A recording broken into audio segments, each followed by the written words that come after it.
Vayamos al Evangelio de Juan, capítulo 14. Evangelio de Juan, capítulo 14. Voy a hacer lectura de los versículos 12, 13 y 14. Evangelio de Juan, capítulo 14, versículo 12 al 14.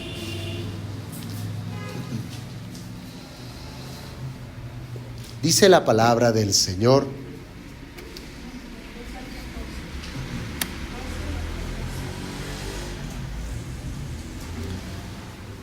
de cierto os digo, el que en mí cree, las obras que yo hago, él las hará también, y aún mayores hará, porque yo voy al Padre, y todo lo que pidiereis al Padre en mi nombre, lo haré, para que el Padre sea glorificado en el Hijo. Si algo pidiereis en mi nombre, yo lo haré. Padre bueno, te damos gracias, oh Señor, porque tu palabra siempre es poderosa, porque tu palabra siempre será rica en sabiduría. Y hoy venimos delante de ti, Padre de la gloria, para que seas tú hablando a nuestros corazones, con esa gran necesidad que tuvieron estos 11 hombres que recibieron estas palabras de los labios de nuestro Señor Jesucristo. También nosotros hoy estamos aquí, Padre, con la gran necesidad de ti. Quizás venimos con el alma agobiada, con los pensamientos difusos, o tal vez con una vida desordenada, en donde aún nuestro carácter no ha sido moldeado como se debiera a la luz de tu santa palabra. Tristes, agobiados, seguramente sintiéndonos solos o abandonados. Pero hoy, amado Señor, venimos delante de tu altar para que hables a nuestro corazón y nos consueles. Amén. Te lo pedimos, Padre bendito, orando en el nombre precioso de Jesucristo. Amén. Podemos tomar asiento, amados hermanos. Si usted notó, estuvimos cantando esta mañana un himno, el cual decía: dura es la lucha, difícil la tarea. Pero las cosas no quedan allí. Sigue diciendo el himno: mas tú me dotas de tu gran poder. Y de eso es lo que vamos a hablar hoy, amados hermanos, del poder que el Señor ha prometido para su iglesia. El título del sermón de esta mañana es precisamente el poder de los discípulos. El poder de los discípulos. Pero de manera introductoria, alguna vez, hermanos, yo escuché a alguien decir que fue 5 años a la universidad, pero nunca entró. ¿Cómo le parece eso? Fue 5 años a la universidad, pero nunca entró. Y creo, hermanos, que la idea es muy diciente. ¿Por qué? Pues al parecer se trata de una persona que tiene las pretensiones de haber ido a la universidad, pero la realidad es que eso no le sirvió absolutamente de nada. Pues toda la cátedra, toda la enseñanza que se impartió en la universidad era exclusiva solamente para aquellos que eran parte de la universidad. Es decir, para los que pagaron juiciosamente su matrícula y los que también juiciosamente participaron de la educación que allí se impartía. Ahora bien, más que una institución, más que una universidad, somos nosotros los cristianos. Somos la iglesia del Señor. donde Cristo es la cabeza y los creyentes estamos unidos a Cristo. Y es así, hermanos, que como iglesia hemos de actuar conforme ¿a quién? A la cabeza, que es Cristo, a lo que Él quiere. Ahora, pareciera un asunto desproporcionado hablar de la iglesia donde Cristo es la cabeza y nosotros somos el cuerpo. ¿Por qué digo desproporcionado? Porque Cristo es un ser divino, ¿verdad? Cristo es un ser divino y nosotros simplemente somos criaturas finitas, las cuales se mueven es conforme a la disposición de la cabeza. Hermanos, nosotros como iglesia de Cristo hemos de considerar que somos finitos. Pero hermanos, esas distancias se acortan. ¿Por qué? Porque ahora nosotros gozamos de un poder que solamente los creyentes pueden ejercer. Y esto es porque pertenecemos a Cristo, porque estamos unidos a Él. Y además el Señor, conforme a lo que hoy hemos leído, ha prometido darnos ese poder. Ese poder. El que en mí cree, las obras que yo hago, Él las hará también, y aún mayores hará. Y como si eso no fuera suficiente, el Señor deja la puerta abierta, la puerta de la provisión, diciendo: si algo pidiereis en mi nombre, yo lo haré. Pero hermanos, hay que aclarar que lamentablemente hablar de poder ha llevado a muchos a perder la cabeza. Solo el tema del poder, ¿sí? Ya sea desearlo o estar en él, les hace perder la cabeza o nos hace perder la cabeza. Y esto me recuerda a un personaje en particular en las Escrituras, a Simón. ¿Se acuerdan de Simón? Simón el mago, ¿verdad? En quien se encarna la advertencia sobre los peligros de desear el poder espiritual sin tener la comprensión de lo que eso significa, de no tener la comprensión de cuál es el propósito del poder de Cristo en la iglesia. Hermanos, Simón el mago es mencionado en el libro de los Hechos. Y se trata de un personaje que pudiera yo decir que es muy similar a la ilustración de aquel hombre que fue a la universidad pero nunca entró. ¿Por qué? Porque Simón profesaba ser cristiano. Simón profesaba ser salvo, pero nunca tuvo verdadera fe que lo uniera a Cristo. Pero al ver, eso sí, al ver cómo los verdaderos discípulos del Señor hacían grandes señales y grandes milagros, donde los espíritus malignos eran echados fuera, donde también los enfermos eran curados, todo por la obra poderosa del Espíritu Santo, allí tenemos a Simón cavilando en su corazón, deseando ese poder, y más allá de desearlo, lo codiciaba, con tal que no se guardó en ofrecerles dinero a Pedro y a Juan para que les concediesen ese poder. ¿Y qué pasa allí? Entonces Pedro le dijo: tu dinero perezca contigo, porque has pensado que el don de Dios se obtiene con dinero. No tienes tu parte ni suerte en este asunto, porque tu corazón no es recto delante de Dios. Arrepiéntete, pues, de esta tu maldad, y ruega a Dios si quizá te sea perdonado el pensamiento de tu corazón, porque en hiel de amargura y en prisión de maldad veo que estás. Qué peligro semejante poder. Qué peligro saber que el Padre ha prometido darnos un poder y que de pronto nuestro corazón lo estemos deseando de una manera incorrecta. Así es que, hermanos, el asunto de hoy El asunto que hoy nos compete es la extensión de lo que ha estado pasando. Y si ustedes recuerdan, lo que ha estado sucediendo es que el Señor ha estado consolando el corazón de sus discípulos, porque la hora de su partida ya había llegado. Ese anuncio fue devastador, hermanos. El hecho de que el Señor dijera: me voy, es tiempo de irme.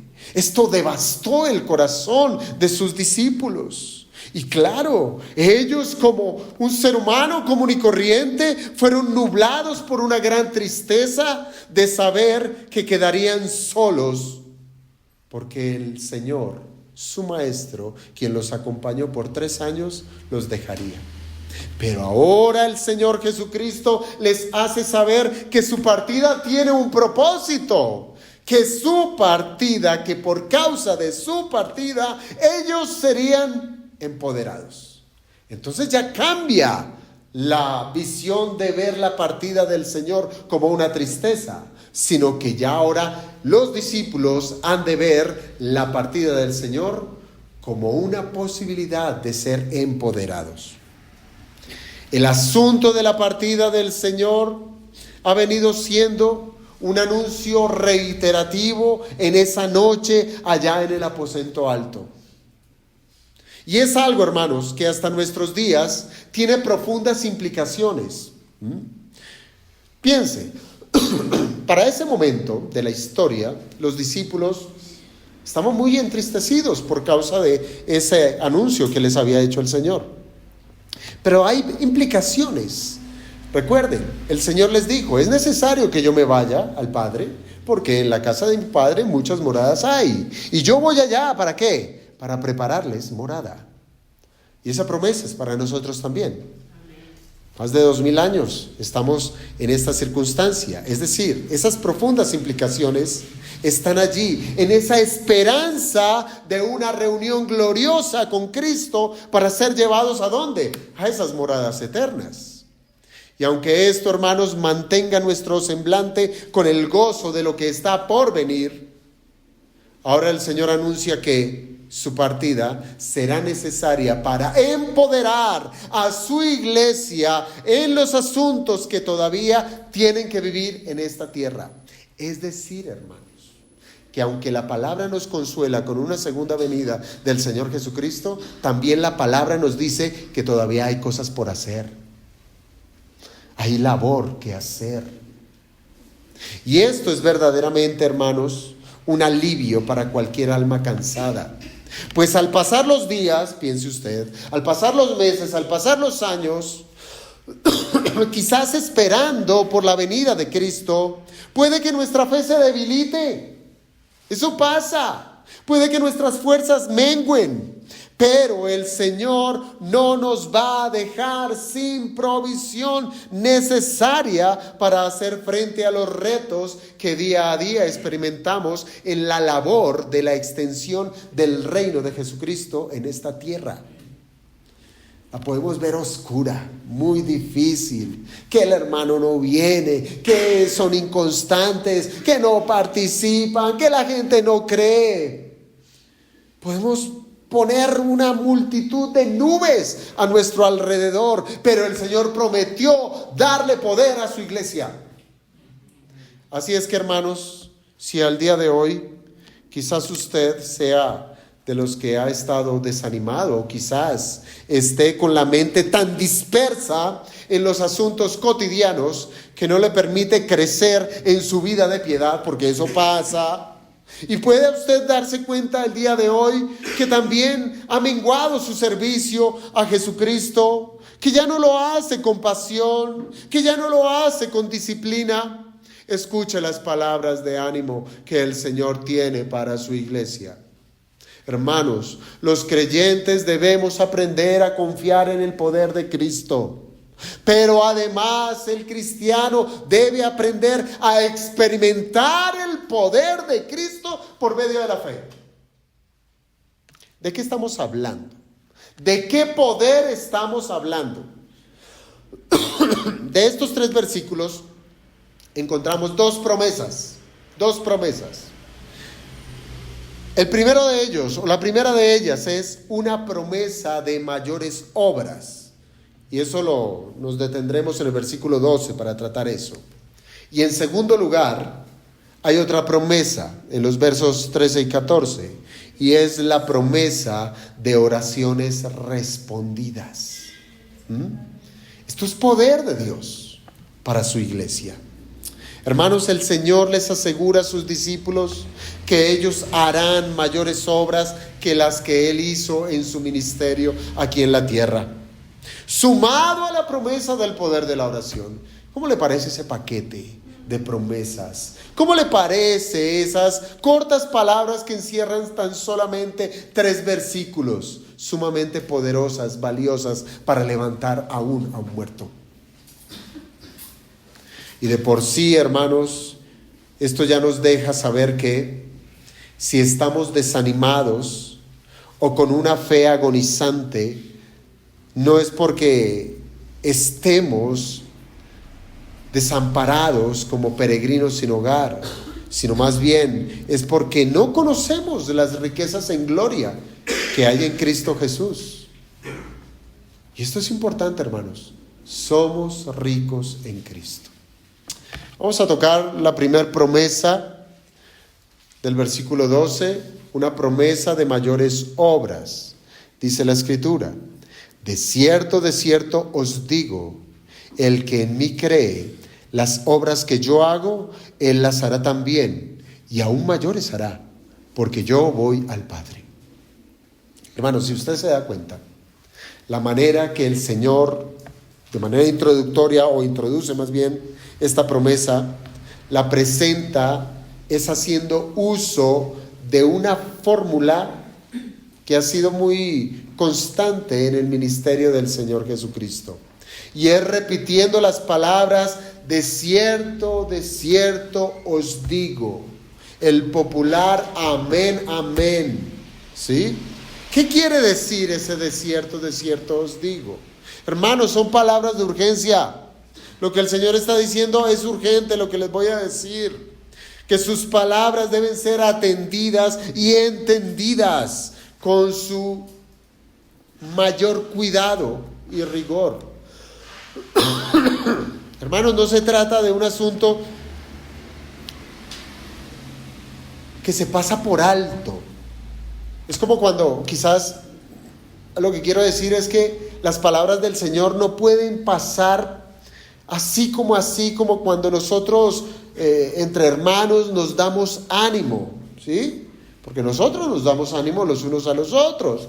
Seguramente usted ha escuchado de un hermano decirle: tranquilo, hermano, las cosas van a mejorar.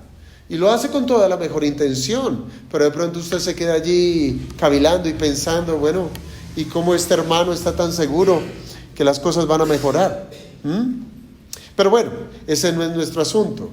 Lo que estamos atendiendo es a las promesas de aquel que es la verdad en sí misma, en sí mismo. Aquel que dijo: yo soy el camino y la verdad y la vida. Él está prometiendo esto. Es decir, aquí no hay cabida para decir: eso lo dijo para apaciguar nuestra alma. No, aquí hay poder. Aquí realmente hay una, más allá que una buena intención. Aquí hay una promesa. Porque es Jesús quien está diciendo estas promesas.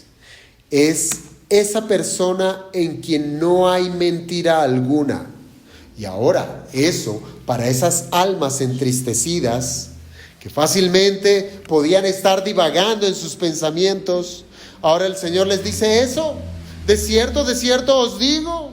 Que en otras palabras, hermanos, es como si el Señor les estuviera diciendo: tengan la seguridad que lo que yo les estoy diciendo es la verdad. Así de entrada les dice eso: lo que yo les voy a decir es la verdad. Y creo, hermanos, que eso debería ser para nosotros también un llamado de atención. Por eso es que quiero desde este momento empezar a aplicar el sermón, para que no nos quedemos con estos detalles por fuera, quizás al final del tiempo. Esto es importante, estas palabras que nos está diciendo. Es un llamado de atención a nosotros. Pues muchas son las veces, hermanos, que nosotros nos perdemos en nuestros razonamientos, según sean las circunstancias, y nos hacemos de los oídos sordos a las palabras esperanzadoras que hay en la Biblia. ¿No le ha pasado? La circunstancia difícil, el problema, la enfermedad, la situación económica, sea lo que sea, usted está atribulado, no hace más sino pensar y darle vueltas al asunto, y abre la escritura, la lee, y pareciera que entró por aquí y salió por acá y no hizo nada, siendo que son palabras eternas, siendo que son palabras que prometen, siendo que son palabras que consuelan, que llenan de gracia. Hermanos, debemos ser reflexivos y entendamos que el Señor nos está diciendo hoy: de cierto os digo. Bueno, dicho esto, hermanos, lo que hizo el Señor fue tomar esa atención de los discípulos, que seguramente estaba muy difusa. ¿Para dónde se irá el Señor? ¿Por qué no podemos ir? Está de noche y ahora Judas se fue. ¿Para dónde se iría? Estamos solos. El Señor cautiva la atención de estos 11 hombres. Y es allí donde Jesús hace una precisión. Y es que esta promesa no es para todos los hombres. No es para todos los hombres. Incluso es una promesa que no se aplica de la misma manera a todos los discípulos del Señor. Hermanos, es más que evidente que estas palabras que dice el verso 12, esas palabras estaban originalmente dirigidas ¿a quiénes? A 11 hombres que estaban allí, que se encontraban con el Señor allá en el aposento alto. Pero la pregunta a nosotros es: ¿hasta dónde puede ser extensiva la promesa de creyentes empoderados? Si eso fue dicho a los 11 discípulos del Señor, ¿será que a nuestros días un pasaje como este no puede ser aplicado? Pues en el momento, hermanos, de interpretar estas palabras del Señor, puede que ocurra que el lector se extralimite en lo que verdaderamente significan estas palabras. Piénsalo de esta manera: si el Señor prometió que los hombres podrían hacer las obras que Él hizo y aún mayores, esto ha llevado a muchos a considerar que al hacerse cristianos ahora pueden hacer proezas espectaculares. ¿No lo ha escuchado? ¿No lo ha visto por ahí? Hombres que se llaman cristianos y que dicen tener dones místicos que pueden hacer y deshacer. Algunos han creído, hermanos, que las obras mayores se refieren a milagros más asombrosos que los que hizo el Señor estando en este mundo. Y de por sí, los milagros del Señor fueron realmente maravillosos, con tal que las gentes que fueron testigos, ellos no se guardaron en hacer sus respectivas declaraciones, aún siendo incrédulos. Cito 3 pasajes. Mateo 9:8. Dice allí: y al ver esto, una de las sanidades del Señor Jesucristo, la gente se maravilló y glorificó a Dios, que había dado tal poder a los hombres. Ahora Mateo 12:23, tome la cita, yo la leo. Mateo 12:23. Y toda la gente estaba atónita y decía: ¿será este aquel hijo de David? Pero el que me impacta más es el que ya nosotros estuvimos estudiando en el Evangelio de Juan, capítulo 7, verso 31. Juan 7:31. Y muchos de la multitud creyeron en él y decían: el Cristo, cuando venga, hará más señales que las que éste hace. Hermanos, el Señor sí Él sanó enfermos, Él curó la lepra, Él les dio vista a los ciegos, Él echó a andar a los paralíticos, Él multiplicó la comida, Él convirtió el agua en vino. Y si nosotros hemos seguido la gradualidad de los milagros aquí en este evangelio, en el de Juan, podremos encontrar que el clímax tuvo lugar, ¿cuándo? Con la resurrección de Lázaro. Ahora la pregunta es, ¿acaso hay obras más poderosas que estas? Y una pregunta adicional, ¿quién pudiera tener ese poder? Podemos quizás comenzar respondiendo la segunda pregunta, ¿quién puede tener ese poder? Esto es fácil de contestar si nosotros leemos cuidadosamente el versículo 12 del capítulo 14. Dice allí, el que en mí cree, las obras que yo hago, él las hará también y aún mayores hará. Entonces, ¿quiénes son los que pueden tener este poder? El que en mí cree, dice el Señor Jesucristo. Esta promesa es para todos los que creen en Cristo. Así es que no cualquiera puede ostentar el hacer las obras que hizo el Señor Jesucristo, sino solo aquel que le pertenece al Señor y que es de su propiedad y que de él desciende el poder hacia esa persona. Pero aquí me cabe una pregunta. ¿Esto quiere decir que cualquier creyente puede hacer milagros? Porque allí lo dice, hermanos. El que en mí cree hará mis obras y obras mayores. ¿Esto quiere decir que cualquier creyente puede hacer milagros? O digámoslo de otra manera. ¿El hacer milagros es la marca de un verdadero cristiano?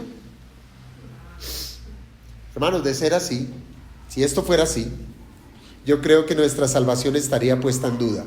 ¿No le parece? Pues hasta donde yo estoy enterado, ninguno de los aquí presentes ha hecho alguna sanidad o alguna multiplicación del pan, ni mucho menos de aquí yo he escuchado que alguien haya levantado a un muerto de una tumba. Y si el caso es de falta de información, hágamelo saber inmediatamente. Entonces, de ser así, yo pregunto, ¿la promesa falló? El que en mí cree hará las obras que yo he hecho y mayores. ¿Y enos aquí? ¿No hemos hecho esos milagros? ¿Entonces la promesa falló? De ninguna manera, de ninguna manera. Las obras que hizo Cristo en este mundo tienen que ser entendidas en su contexto. En su contexto. El Evangelio de Juan ha usado repetidamente la palabra señales. ¿Para referirse a qué? A los milagros que hizo el Señor Jesucristo. Y esto tiene su implicación en aclararnos que esos milagros que hizo el Señor o esas obras poderosas que Él hizo tenían el propósito de señalar. Tenían el propósito de apuntar ¿a qué? A una realidad mayor que el mismo milagro era. El tema no era el milagro, era a lo que estaba apuntando ese milagro. Los milagros señalaban muchas cosas. Por ejemplo, señalaban la verdadera identidad de Jesús. Los milagros dejaban al descubierto que Él era el Hijo de Dios y que había venido con la autoridad del Padre. ¿Cómo podía Él decir, yo vengo a hacer la voluntad del Padre? Por los milagros que le acompañaron. Ahora esos milagros también señalaban que su mensaje era veraz. Era veraz. Por eso el Señor decía, si no podían creer en Él, ¿sí? Si no creen en mí, bueno, está bien, pero crean en mis obras. Porque mis obras dan testimonio de quién soy yo. Así es que las obras poderosas de Cristo fueron, óigase bien, para testimonio de toda su enseñanza y de la identidad que Él estaba asumiendo. Para eso eran las señales, para eso eran los milagros, para decir, Él es el Cristo, Él es el Hijo de Dios, Él es el Salvador, la provisión del Padre que vino a salvar a los hombres pecadores. Cualquiera pudiera hoy, hermanos, levantarse y decir que es el Cristo. ¿O no es así? Y esto es real, hermanos, esto es real. Pues así ha sucedido a lo largo de la historia. Muchos Cristos se han levantado. Muchas personas han dicho: yo soy el Cristo, yo soy el Mesías. Pero cuando ese supuesto Cristo pasa por este mundo con todas sus enseñanzas y filosofías y muere, su testimonio muere con él. No prospera, no prospera. Pero aquel que fue menospreciado por venir de Nazaret, que hasta sus mismos hermanos lo despreciaban, cuando el Señor empezó a mostrar su poder sobrenatural, hasta sus más férreos enemigos dijeron: ¿cómo puede un hombre pecador hacer estas señales? Hasta sus más terribles enemigos se llegaron a preguntar: hay algo que no cuadra. ¿Cómo puede que lo han catalogado como blasfemo porque se hace igual a Dios? ¿Cómo puede un hombre pecador hacer estas señales? Es imposible.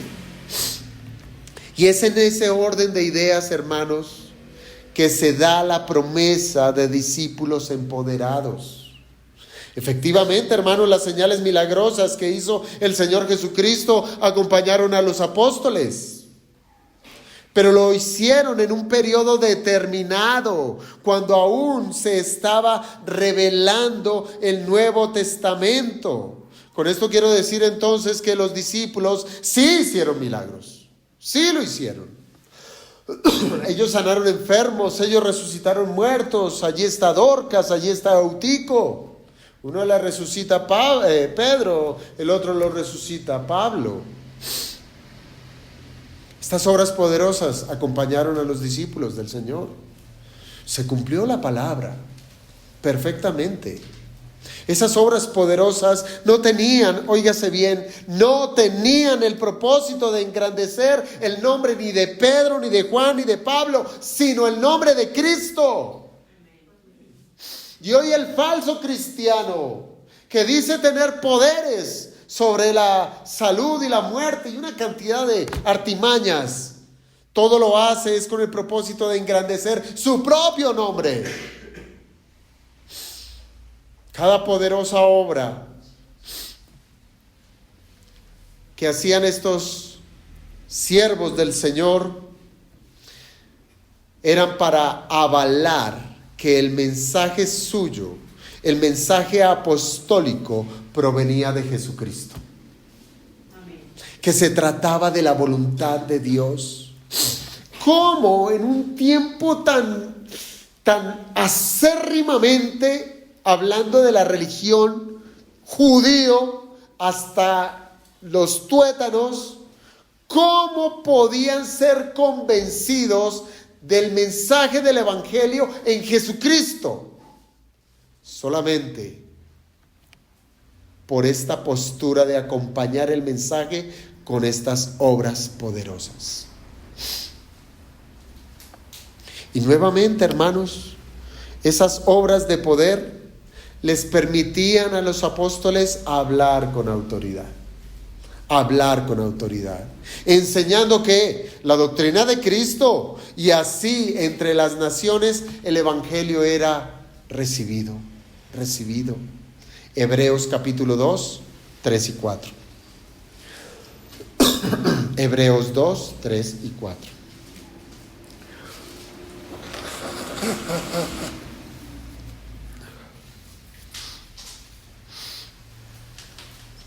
Dice la carta a los Hebreos, capítulo 2, versículos 3 y 4.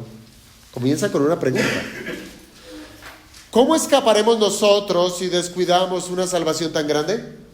De por sí ya nos está adentrando al tema. Nos está hablando de la salvación, ¿sí?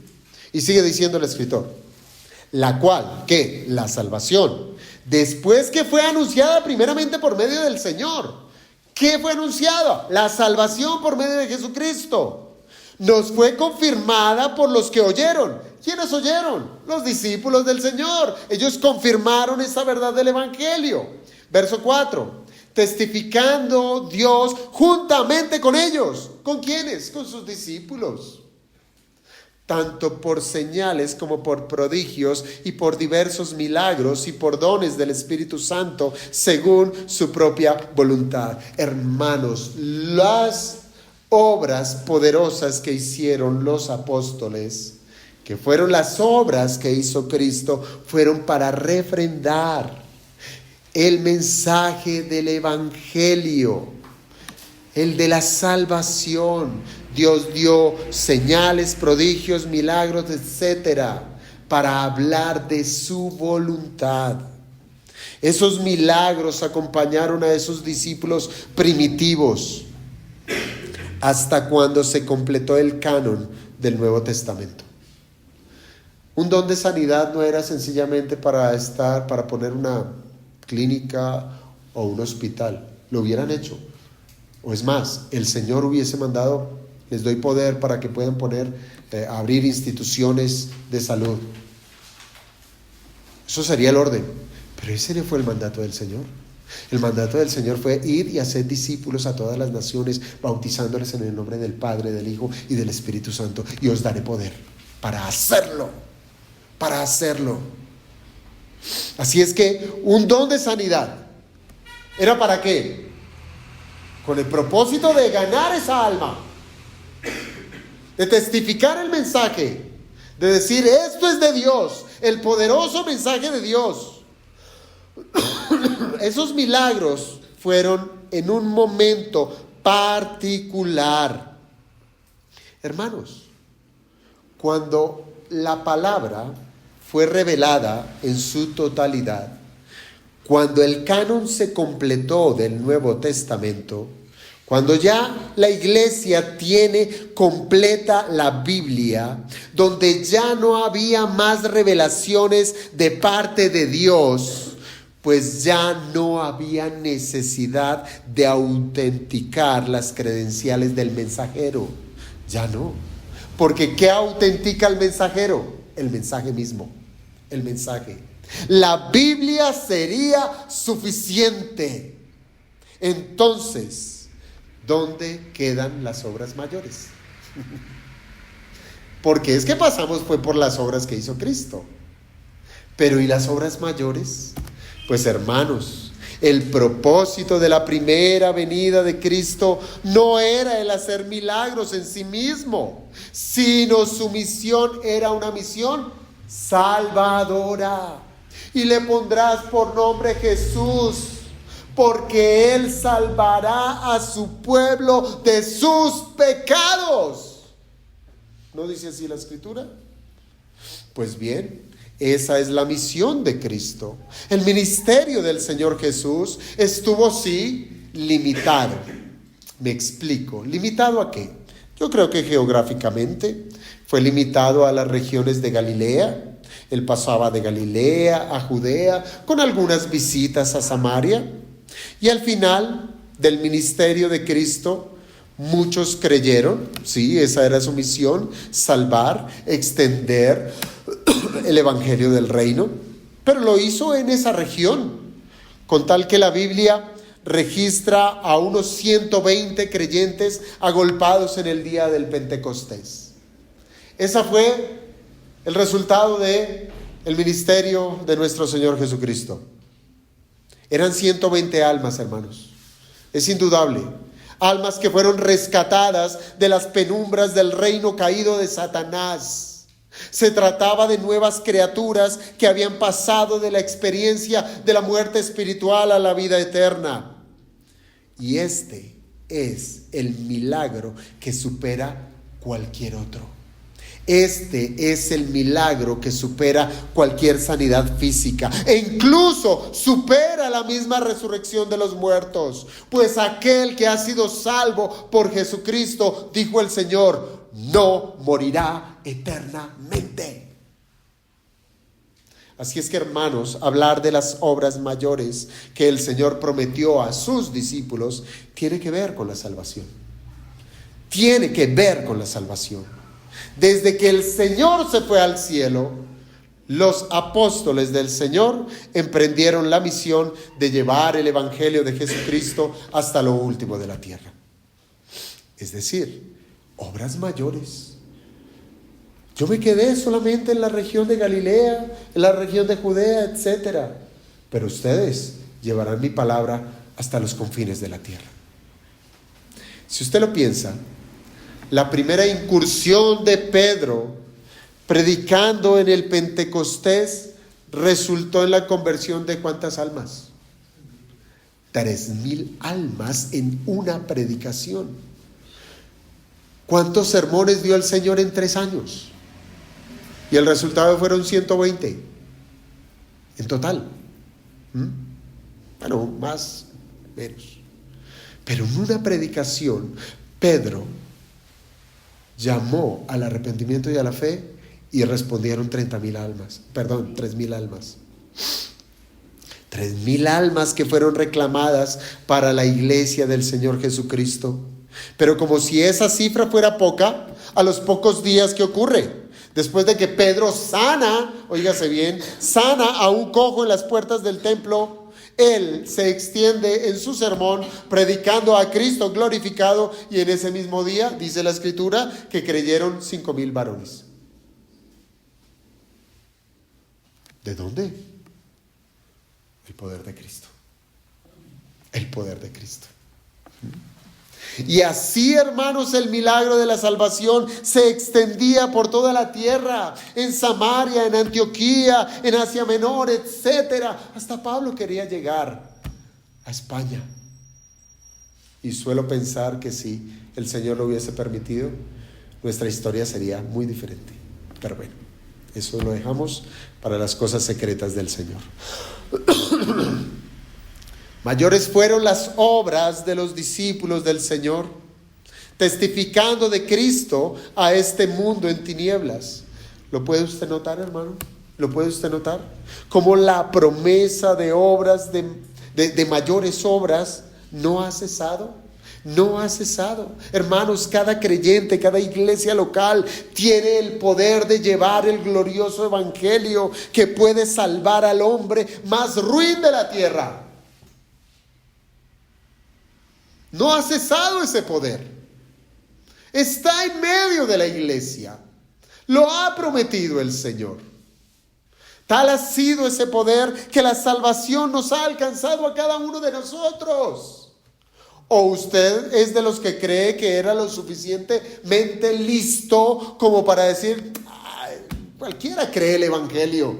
No, estábamos muertos en delitos y pecados. Pero el poder de Cristo por medio de su iglesia nos alcanzó para ser salvos. Pero pasemos a la segunda promesa, hermanos.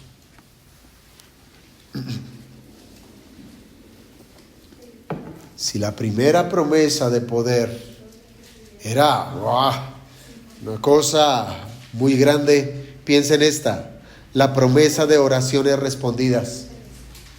Versículos 13 y 14. Y todo lo que pidierais al Padre en mi nombre lo haré. Increíble, ¿no? Para que el Padre sea glorificado en el Hijo. Y lo repite: si algo pidierais en mi nombre, yo lo haré. El Señor no está diciendo, lo pensaré, lo tendré en cuenta, ¿sí? No, yo lo haré, dice el Señor. Este par de versículos también puede ser mal interpretado, ¿no le parece?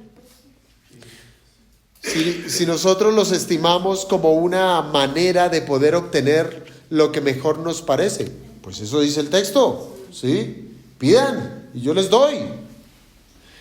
Pero la verdad es que el Señor está dando una nueva promesa que traerá consuelo a sus discípulos. Ese es el contexto, hermanos, consuelo. Cada uno de estos 11 hombres estuvo con el Señor, recuerden, 3 años caminando con Él, siendo beneficiados de muchas cosas. Jesús era su gran proveedor. En esos 3 años fue su gran proveedor mientras anduvo con ellos.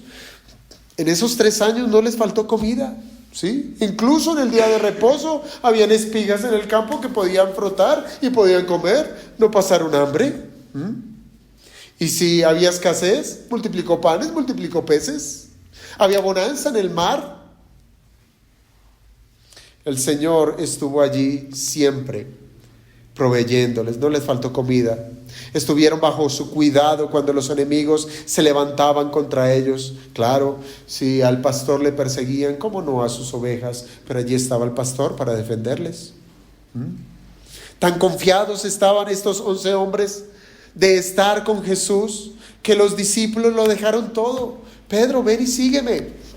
Claro, Señor. Mateo, ven, sígueme. Sí, Señor. Lo dejaron todo y siguieron al Señor. Incluso hasta para el pago de los impuestos, el Señor estuvo proveyéndoles. Pedro, ve, saca una moneda y paga tu impuesto y el mío. ¿Cómo la ve? Él es nuestro Señor. De esto se trata entonces, hermanos, la oración, de un medio por el cual nosotros podemos acercarnos a Dios. Acercarnos reconociendo que dependemos de Él. Pero orar, óigame bien a esto, orar no es simplemente hacer saber nuestra condición delante de Dios, no. Sino conforme a estos versículos, la oración tiene un ingrediente de fidelidad, donde el Señor promete responder a nuestras peticiones. Esto es fidelidad. Y todo lo que pidieres al Padre en mi nombre, lo haré. Yo pregunto, ¿esto es una carta abierta para pedir todo lo que se nos ocurra?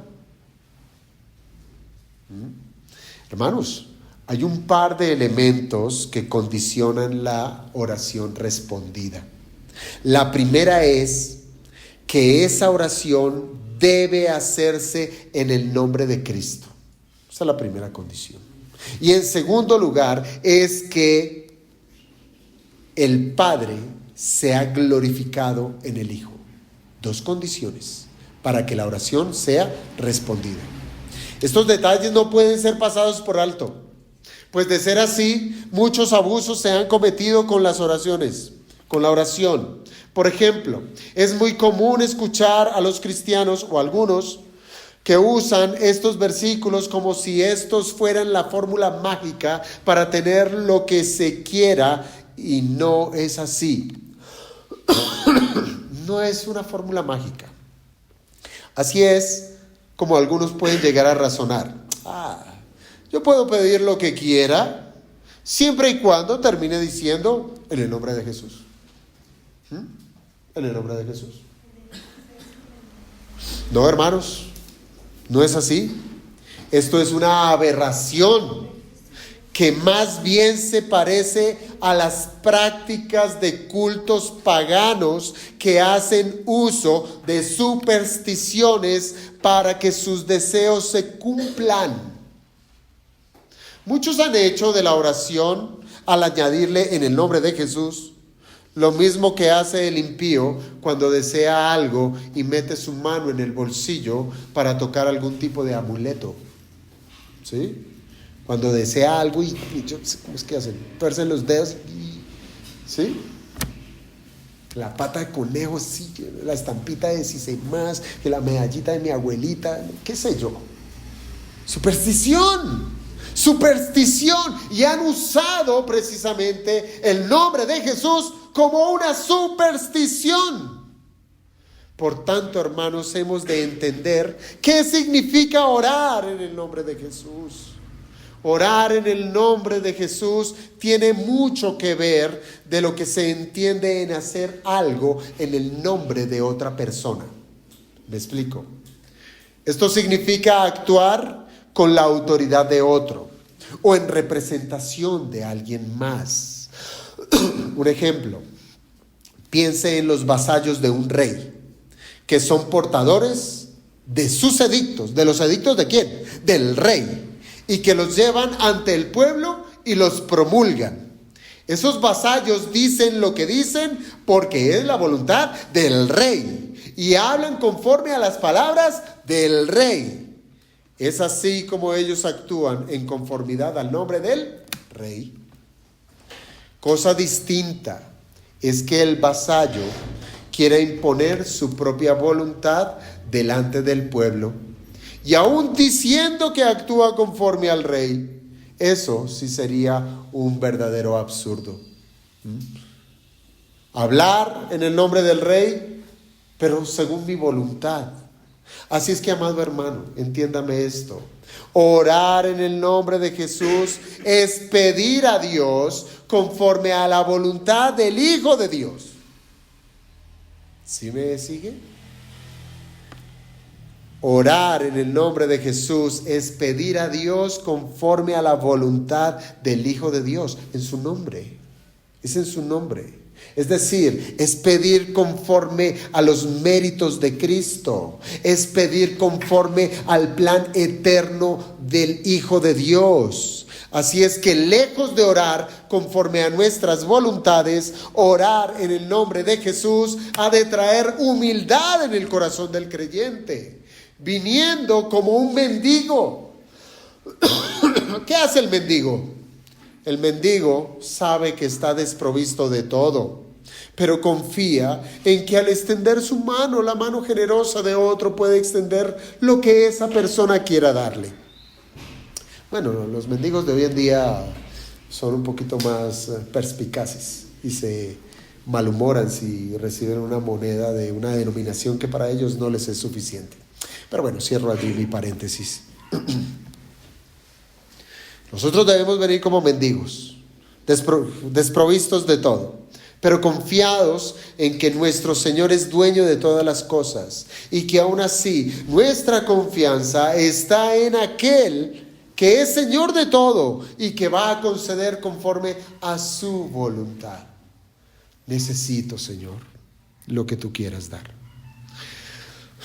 Entonces, hermanos, la oración ya no es un acto mecánico. No es un acto mecánico, sino es una condición del corazón. Pero además se trata de un acto reflexivo. ¿Por qué reflexivo? Reflexivo en lo que Dios desea para el hombre y conforme a su naturaleza y sus perfecciones. Es decir, cuando nos acercamos a Dios en oración, debemos reflexionar en lo que Dios ha hablado para nosotros, lo que Él quiere para nosotros, y reconocer quién es Él y cómo obra. Entonces, hemos de orar sabiendo que Dios es justo, que Él es santo, que Él es sublime y que no hay tinieblas en Él. Por tanto, pedir conforme a una pasión pecaminosa como lo es el egoísmo. Hermanos, eso resultaría contrario a la voluntad de Dios, ¿cierto? Completamente contrario. Ahora, tengamos en cuenta la segunda condición, y es que nuestras oraciones han de ser para la gloria del Padre en su Hijo Jesucristo. Si esto lo borramos en el momento de orar, estamos pidiendo mal. Cada petición que hagamos en el nombre del Señor ha de traer honra a su nombre. Ese es el enfoque principal.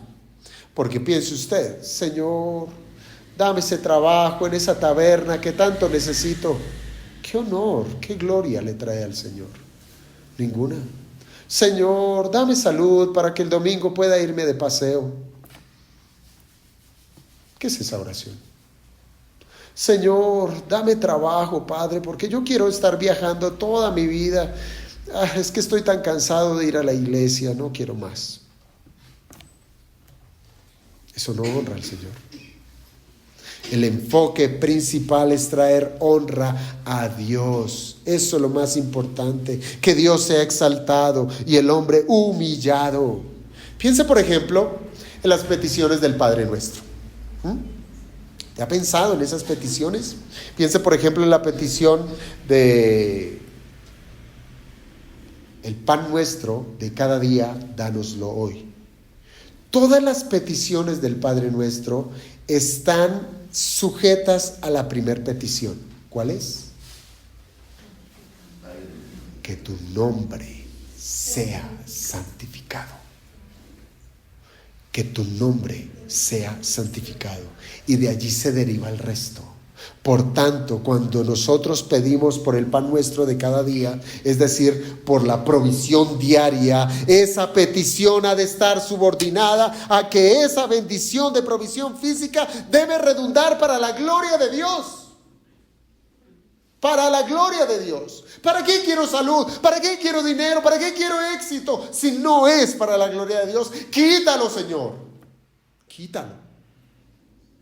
Me será de estorbo y me llevará al infierno.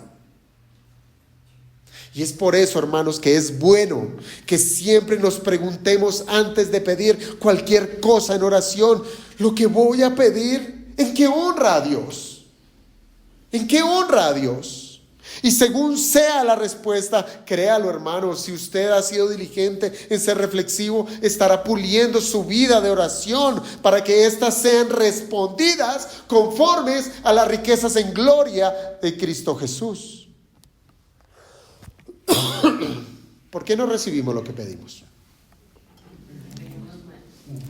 La Biblia lo responde. Porque pedimos mal. Porque pedimos para nuestros deleites y no para la gloria y honra de nuestro Dios. ¿Lo sabemos? Sí. ¿Y por qué caemos? Porque somos torpes, necios, desobedientes, cabras locas. Somos tan soberbios que hacemos peticiones a Dios, incluso usando cosas santas para el provecho de nosotros. Piense, ¿cuántos hoy están buscando una iglesia donde congregarse? Loable, ¿no? Muy loable. Y han orado al Señor, pero sus intenciones no son otras que hallar un lugar donde se puedan sentir bien. Una iglesia para mí, en donde yo me sienta bien y yo pueda pasar por alto la responsabilidad de buscar una iglesia que sea bíblica. Eso es lo primero que debiéramos ver. Señor, una iglesia donde tu nombre sea glorificado, donde se predique la verdad, donde el santo nombre de Jesucristo sea ensalzado y donde allí se viva en obediencia a tu voluntad. Pero no. Cosas santas pedimos. Sí, Señor, una iglesia que no me ocupe todo el día. Oh, sí, Señor, una iglesia que no sea aburrida. Oh, sí, Señor, una iglesia de jóvenes, donde pueda conseguir novio o novia. Oh, sí, Señor, una iglesia en donde tu nombre no sea glorificado. Y esto mismo ocurre con muchas de las decisiones que vamos tomando en la vida, hermanos. Buscamos que Dios bendiga nuestros caminos. ¿No es así? Señor, bendice mis proyectos. Pero yo pregunto, ¿esos caminos, esos proyectos están alineados a las sendas que Dios ha trazado en su palabra? Por eso es que somos tan vacíos en orar, Señor, muéstranos tu voluntad. Y yo creo que es mentirosa esa oración. Porque si usted quisiera conocer la voluntad, iría a la Biblia y se daría cuenta que su deseo, su anhelo, su voluntad es contraria a la voluntad de Dios. Por eso es que no quiere conocer la voluntad de Dios, porque choca contra la suya, le choca. Ahora bien, esta promesa de oraciones respondidas, conforme a este pasaje, está en el contexto de las obras mayores. No lo podemos desligar. Está en el contexto de las obras mayores. Es decir, el Señor ha abierto las ventanas para que pidamos conforme a esas obras mayores. Es decir, la labor que tiene la iglesia de llevar el evangelio del Señor a este mundo caído, es allí donde debemos orar, para que el Señor nos dé lo necesario para ser productivos en llevar su palabra. Y que nos dé denuedo para que no tengamos temor del mundo y abramos nuestra boca y hablemos de Cristo. Ay, pero Señor, ¿y el trabajo? ¿Puedo pedir? Sí, lo puede pedir, pero el contexto es su reino, su reino. Lo siento, hermanos, por aquellos que quizás hoy querían escuchar otra cosa. Lo lamento. Puede que les resulte incluso frustrante que esa lámpara de Aladino que quizás estaban muy, la encontramos, resulte que no era una lámpara, sino una olla vieja que no sirve para nada.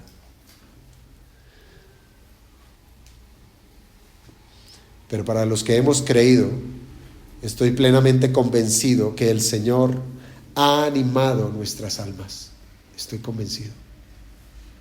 Y si nosotros somos un poco más atentos a la vida de la iglesia primitiva, nosotros podemos darnos cuenta cómo la vida de oración en medio del pueblo de Dios efectivamente abrió los cielos para que el poder de Cristo se hiciera manifiesto. Hermano, cada milagro que esos 11 hombres comunes y corrientes, fue la respuesta a sus oraciones. A sus oraciones. Les hablé de Dorcas, ¿verdad? Esa mujer que fue resucitada por Pedro. Pero ese milagro vino justo después que Pedro oró. Dice la escritura, Pedro se puso de rodillas y oró. Y volviéndose al cuerpo dijo, Tabita, levántate. Él le creyó al Señor Jesucristo lo que le dijo antes de ir a la cruz. ¿Sí saben qué estaba haciendo Pablo cuando estaba encarcelado en Filipos? Dicen las escrituras que ellos oraban y cantaban himnos, ¿verdad? ¿Y qué pasó? Vino un terremoto que abrió las celdas y rompió las cadenas, pero una obra mayor ocurrió. Una obra mayor ocurrió. ¿Cuál? Unas cadenas espirituales fueron rotas. La del carcelero que fue liberado de su condición de pecado. El carcelero de Filipos. Puede, hermanos, que ya no veamos esas obras espectaculares de un terremoto, de las puertas crujir, de cadenas romperse, de ver sanidades espectaculares. Puede que no. Pues como ya sabemos, ya no son necesarias, aunque hoy muchos engañadores quieran usurpar títulos de sanadores. No se deje engañar por esos charlatanes, que con su carácter y el deseo de poder y de dinero, lejos de reflejar que son de Cristo, más bien expresan su pecado de una manera grosera. Pero si hemos comprendido el poder de Cristo, su voluntad y su disposición de suplir a su pueblo con lo necesario, hermanos, ¿sabe qué es lo que vamos a ver? Vamos a ver muertos espirituales venir a la vida. Y lo verá. Cómo el evangelio de la gracia del Señor Jesucristo levantará muertos. Ahora le pregunto, para terminar, ¿la iglesia tiene poder? No lo dude. La iglesia tiene poder, sí que lo tiene. Pero en humildad debemos reconocer que somos instrumentos del Rey soberano en este mundo. No a nosotros, Señor, sino a tu nombre sea dada la gloria. Yo creo, hermanos, que si nuestras tristezas, nuestras soledades se hacen más visibles quizás en nuestros días, cuando nosotros enfilamos nuestras vidas para vivir para nosotros, yo creo que es allí donde más tristeza hay en nuestro corazón, más tristeza, porque vemos que las cosas no obran de esa manera para lo que llamamos nuestro bien. Pero si nos alineamos al plan divino de llevar el evangelio de salvación, podremos testificar que Cristo nos empodera y nos deja la puerta abierta para que le pidamos todo lo que necesitamos para hacer su labor. ¿En dónde? En vasos de barro. Debiéramos orar como el apóstol Pablo, que sea Él abriendo puertas para el evangelio, y que tengamos la disposición de orar al Señor pidiéndole, y Él ha prometido que nos dará. Vamos a orar.